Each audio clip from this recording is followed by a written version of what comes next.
Hi, my name is Professor Cruz Medina, and today I'm going to be talking about annotated bibliographies. Now, we do annotated bibliographies often in most writing and advanced writing classes as we're conducting our research because it provides a very practical and straightforward way of saying how the sources that we're going to be choosing are going to be useful to us. And it's important to think of not only how is it going to be important for us, the writer, as we move forward to do things like write essays or maybe podcasts or even use this research in videos, but also how it's going to be received by our reader, which can be our peers in class or even the professor. Now, this is, like I said, a very genre that's influenced on being useful. And so you want to think about a few different things when you're looking at what usually goes into an annotated bibliography. Instead, I really like to begin each one with an introduction because they can address things like our topic and research question. And that also helps provide some context for what kind of information is going to be provided through the rest of it. After I do that, though, I have 5 particular pieces of information that I like to look for in an annotated bibliography.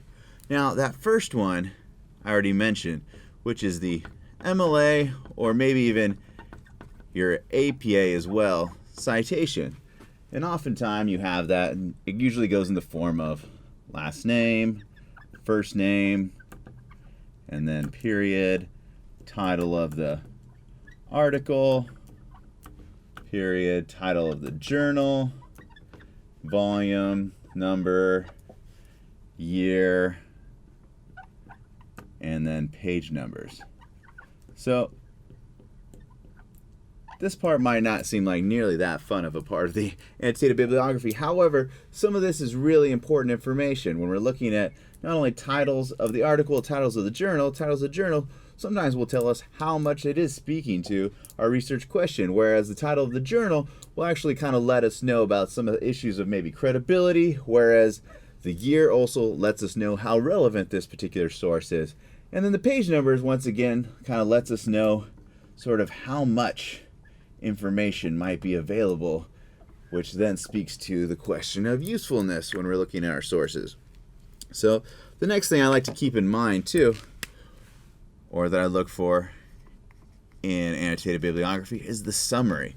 And I sometimes like to say an analytic summary, which means that it tends to answer what is the source about, but also how does it answer our research question. So in that way, we want to make as clear to our audience not only what is the interesting information or what's it getting at, but then also how can we imagine it providing an answer for our question. The next aspect I like to look at, then are the most important, is that of the quotes.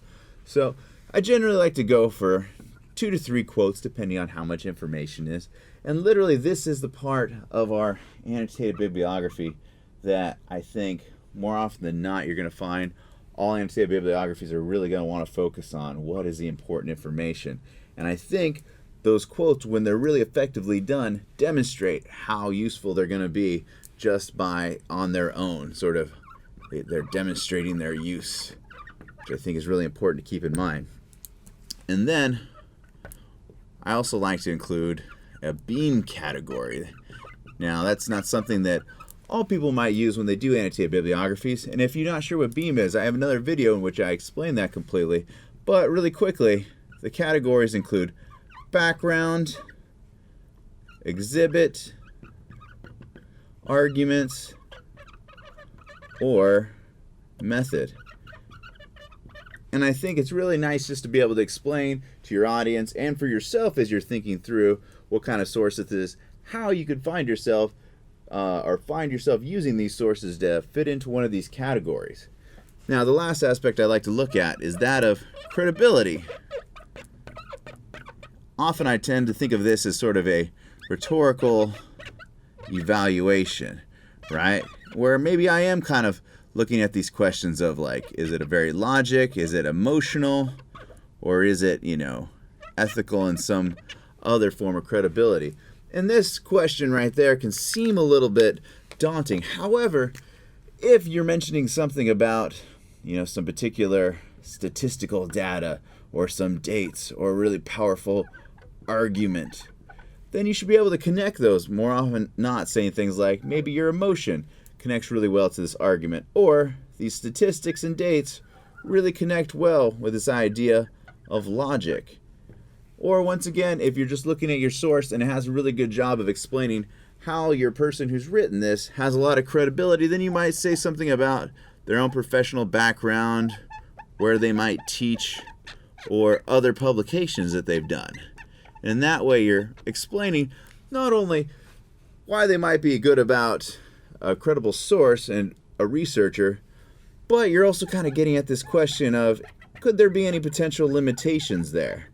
And I think more often than not, we're not trying to critically interrogate our sources and say that they're wrong, but just acknowledging that why something might be persuasive, we're holding it up and saying they do this through logic, whereas others might be using something like emotion.